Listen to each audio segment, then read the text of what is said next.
How to boost a post on Facebook like Dennis Yu for top results. I'm David Bain and welcome to another episode of the Chat Marketing Train brought to you by Mobile Monkey.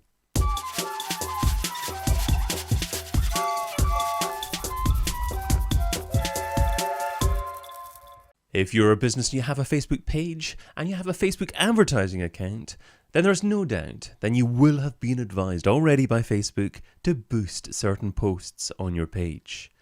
But have you ever really considered how to boost a post on Facebook the smart way, in a way that integrates seamlessly into your customer acquisition funnel?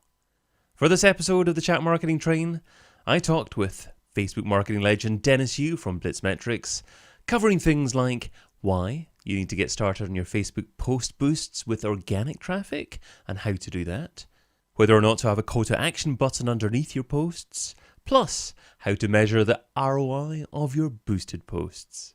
I started off by asking Dennis a simple question. Is it worthwhile to boost posts? Boosting posts is something that we highly recommend, and it's the best way to leverage Facebook's algorithm to be able to take what's worked organically and be able to get more bang for the buck. We also call this throwing fuel on the fire. When you hit boost post, that triggers the post engagement objective on Facebook.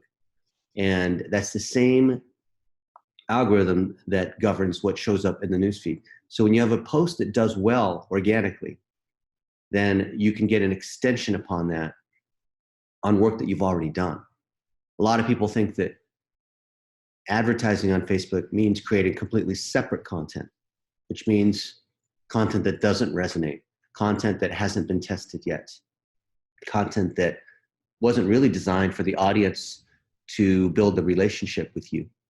Boosting posts is fantastic because it allows you for $1 a day to try lots and lots of posts that for each test might only cost you $7 because you're boosting a post for $1 a day for 7 days to see if you can find a winner. And you mentioned engagement there. So does that mean that engagement is the only primary objective when it comes to boosting posts and you don't have an immediate call to action? Technically, you are choosing engagement as one of 15 to 20 possible business objectives. But the reason why it can satisfy your business goal of leads and revenue and growth and sales in any stage in the funnel is that you can boost to any audience that you want. So I could boost only the people that have been to my website as part of a custom audience. I could boost to people in my email list that I've segmented. I could boost to people that have watched a certain video. So I can build sequences in the same way with marketing automation. I can decide if they have done one thing, then here's the next thing I want them to do. So I can build complex sequences through boosting posts if I've set up audiences. The other thing that people don't understand about Facebook ads in general, whether they're pro or amateur, is that when you have a small audience, there's no need for Facebook to do the optimization to a conversion objective.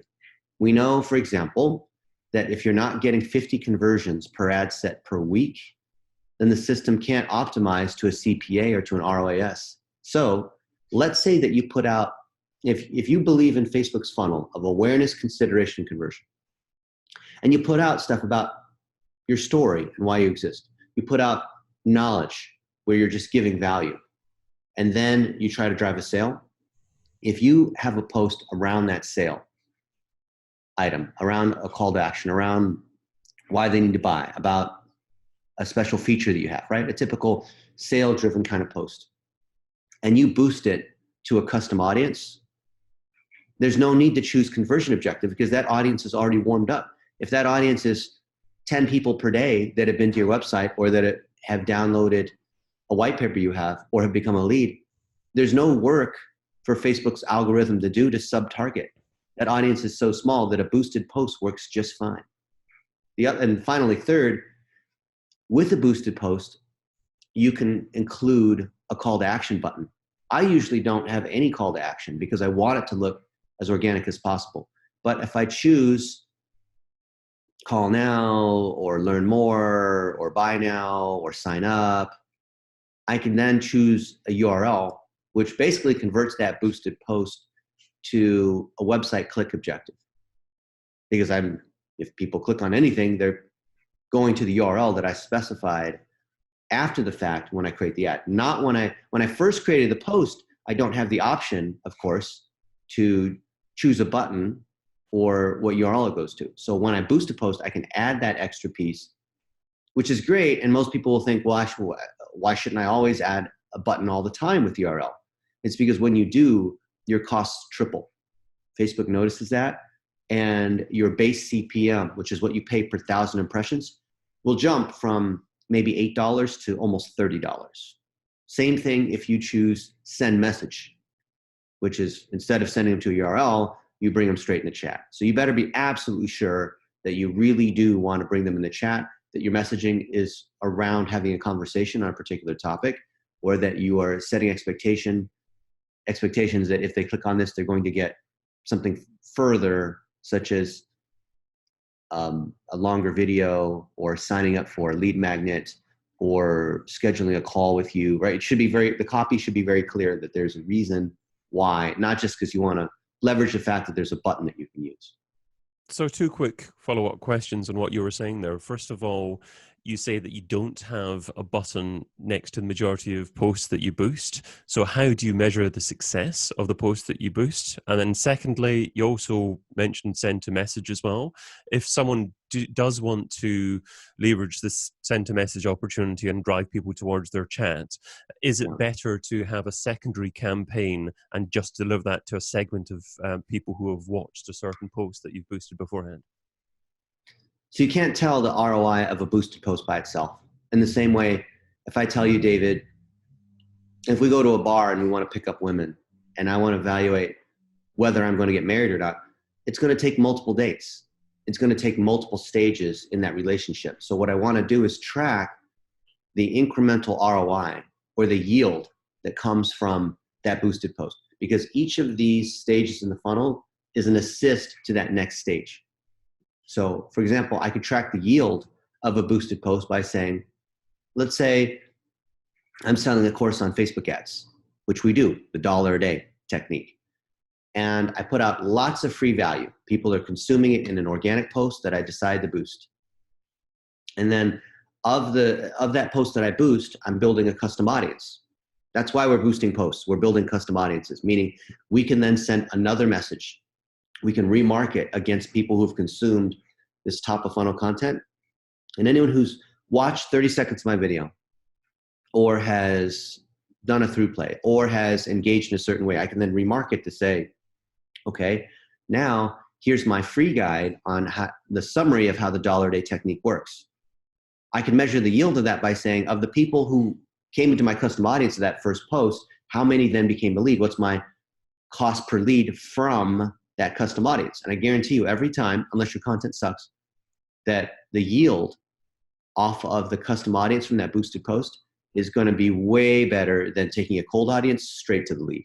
And that's how the difference between the yield of cold audience to the lead or sale versus them consuming a boosted post and then remarketing from that post to the sale, that's how you measure the incremental ROI.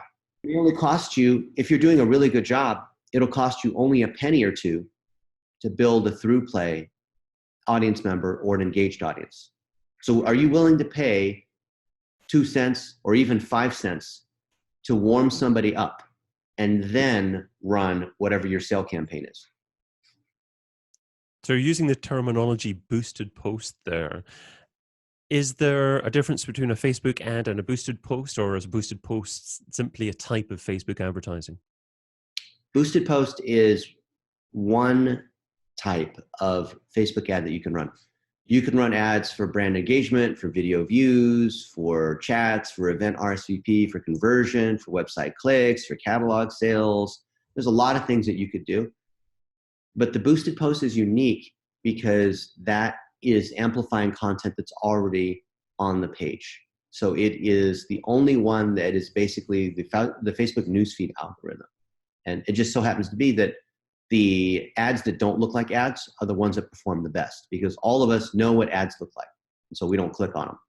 And if we do mark something as an ad, there's 4 ways to deliver negative feedback: report spam, hide post, hide all posts, unfan page, right? Unlike page.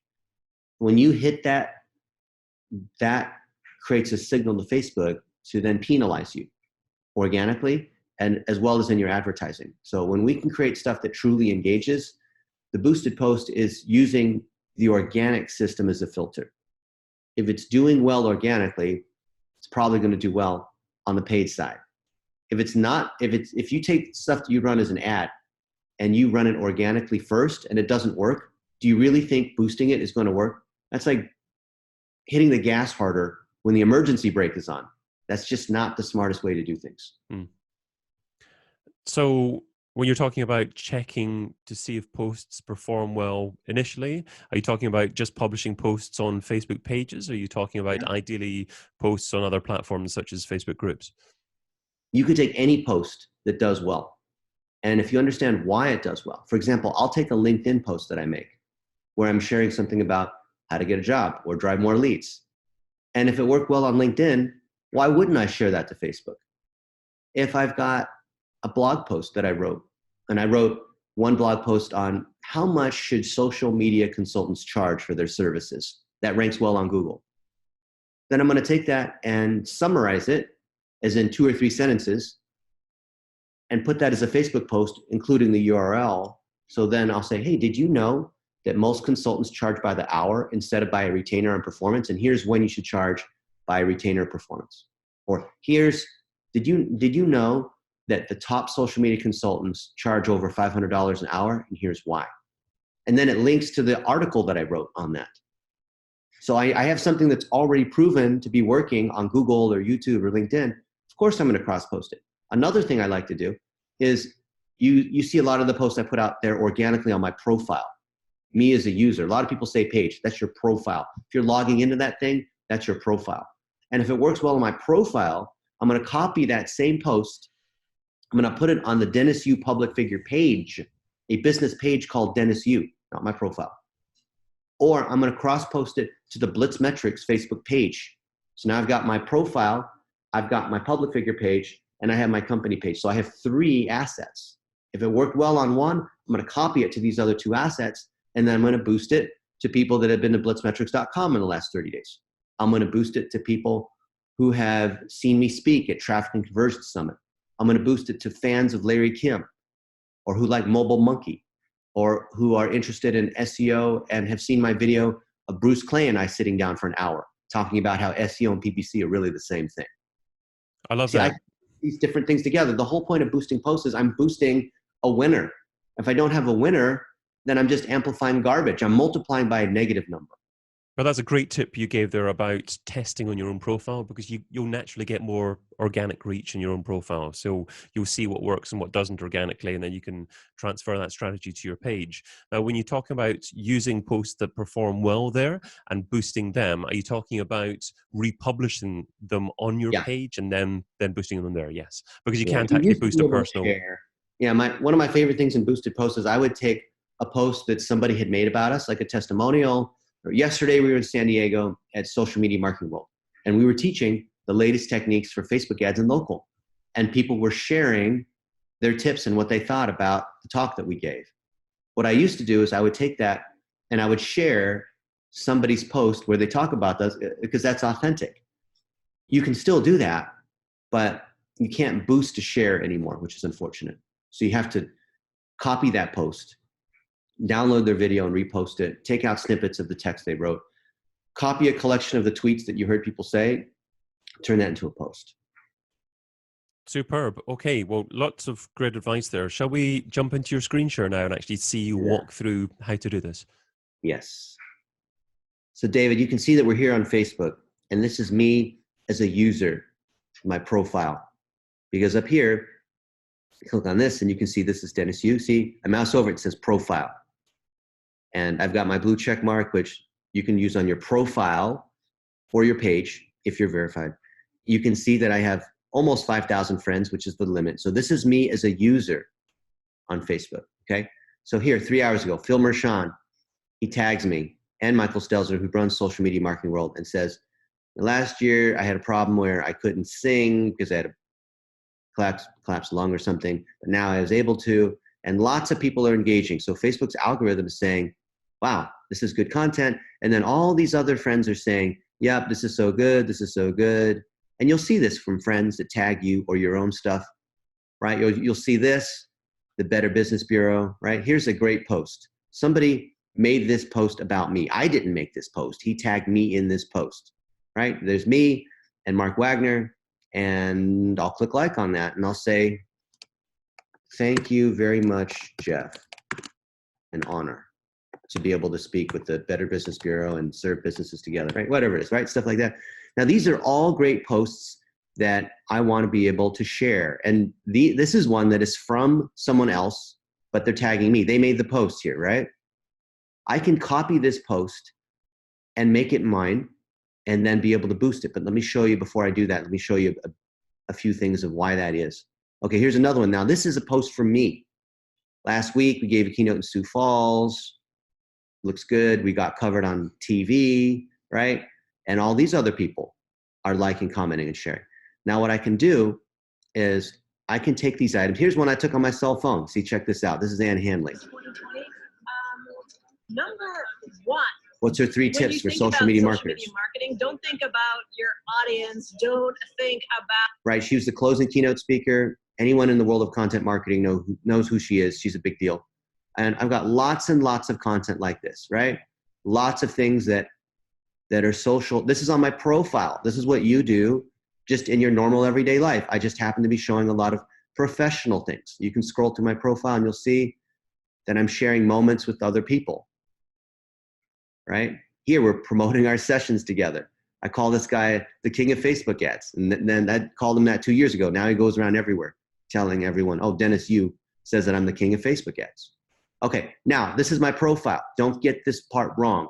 Understand what I'm switching to do right now. Now, I'm going to my public figure page. This is my profile. This is my public figure page. It looks just like me. It is me. Actually, you should use the same picture. And as a page that is called Dennis Yu, I now have all the power of being able to boost, right? Here's one. It's even asking me to try to boost videos. Like Facebook is just unashamedly asking me to spend money. Now, I've taken a bunch of posts and I've cross-posted them here. I've taken, like we said, Dave, things where it's video that worked well somewhere else and I'm boosting it.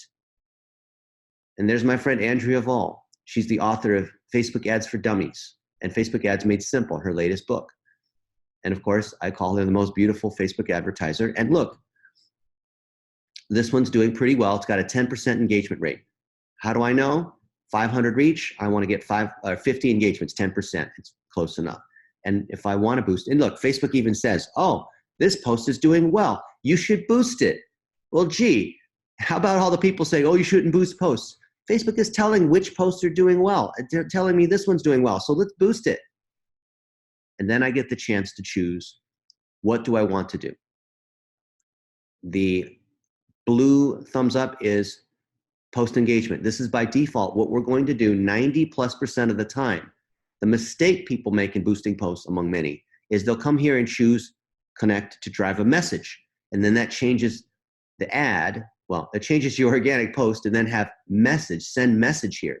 Only do that if your copy and everything you have here is directly around, hey, I want to talk to you about such and such, schedule time to talk to me, or let's chat about what, then you can say, chat with customers. But otherwise, I'm going to choose this. Why? Because I want to drive remarketing audiences against this. Let's explain how we do that. So when I say post engagement from $1 a day, this is where the $1 a day technique came from, because that's the minimum you can spend. They even say here from $1 a day. Every time you hear $1 a day, think about Dennis Yu, because that's the guy who started talking about it 10 years ago. Everyone's talking about that. Now, look at the audiences that I have that are pre-saved. I can target people who have been to my website, who are fans of Grant Cardone, who are members of Social Media Examiner or like Social Media Examiner. I've got lots of ad accounts and lots of targets within each of these ad accounts. So you can see how many very specific customer audience targets Dennis has set up, and from that, what you need to do to replicate his success. In a future Chat Marketing Train video, I'm going to be talking to Dennis again and having another conversation with him about Facebook remarketing to move from boosting your post to delivering the next stage of your campaign. But let's close today's episode with 3 key takeaways on how to boost a post on Facebook. Number 1, boost posts that have already proven to be popular organically. Don't boost every post that you happen to publish on your Facebook page. You should only boost the posts that have an existing high level of engagement. Number 2, don't be tempted to use a call to action button for cold audiences. Engagement costs around 3 times more when you include a call to action button underneath posts. Therefore, as a general rule of thumb, only include a CTA if your traffic is warm and the call to action specifically relates to the content that you're boosting. And number 3, boosting posts should only be part of your Facebook advertising strategy. While boosting posts can grow your brand awareness, to be much more effective, they should be part of an overarching multi-step Facebook advertising campaign. Make sure that you're building custom audiences based upon who has engaged most with your posts and run follow-up, lead capture, remarketing campaigns for this specific group of people. Of course, we'll be covering Facebook remarketing soon in a future episode of the Chat Marketing Train. See you next week.